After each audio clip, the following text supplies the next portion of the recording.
હાલે વાલી દ્વારા જે પીઠ શાળા પર આક્ષેપ લગાવવામાં આવ્યો છે કે આપના દ્વારા એમને છેટકાઈ આપવાનું શું છે આપણું? એલસી અટકાવવાનું ક્યારેય અમારા ત્યાં સ્કૂલમાં થતું જ નથી. ગઈકાલની તારીખમાં 29 જૂનના રોજ વાલીએ એલસી માટે અરજી કરી હતી.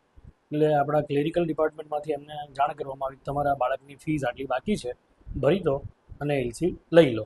એટલે એલસી અટકાવવા બાબતે તો કોઈ વાત જ નથી એમાં, પરંતુ એમને એલસી બાબતે પૈસા ભરવાની જે કંઈ બી મૂંઝવણ હતી, ત્યારબાદ એમને જે ફરિયાદ કરી, એટલે જિલ્લા શિક્ષણ અધિકારીની કચેરી દાહોદથી આજે 30 તારીખે એક ટીમ આવી હતી. એમની રૂબરૂમાં એમને ટેલિફોનિક બોલાવવામાં આવ્યા, એમને જાણ કરવામાં આવી, એ આવ્યા રૂબરૂ પોતે, અને આખો હિસાબ પેમેન્ટનો જે 5-6 વર્ષથી એ અહીંયા અભ્યાસ કરતી હતી ત્યારથી આજ સુધીનું બધું કમ્પ્લીટ કાઢીને આપ્યું. અને ત્યારબાદ એમને સંતોષ થયો કે ના, બરોબર છે વાત સંસ્થાની કોઈ ભૂલ નથી આ બાબતે. એટલે મેં જે બાકી નીકળતી ફી હતી એ પૂરેપૂરી ભરી અને મને એલસી મળી ગયું છે એવું નિવેદન એમને અમને આપ્યું છે. એટલું અમારી જાણમાં છે. એમને એલસી મળી ગયું છે. આપનું નામ?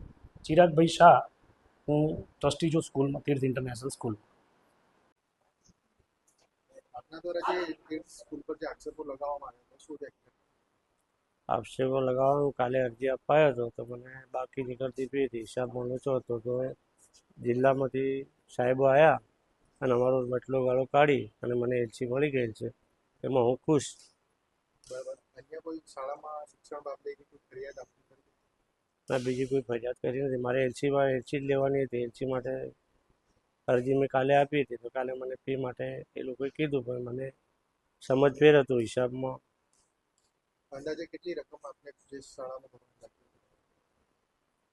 શાળામાં કેટલી રકમ ભરવાની? રકમ હિસાબમાં ખાલી સ્લીપો ખોવાઈ ગયેલી હતી, અમારે જે ગોટાળો હતો એ નીકળી ગયો અને મને એલસી મળી ગયેલ છે.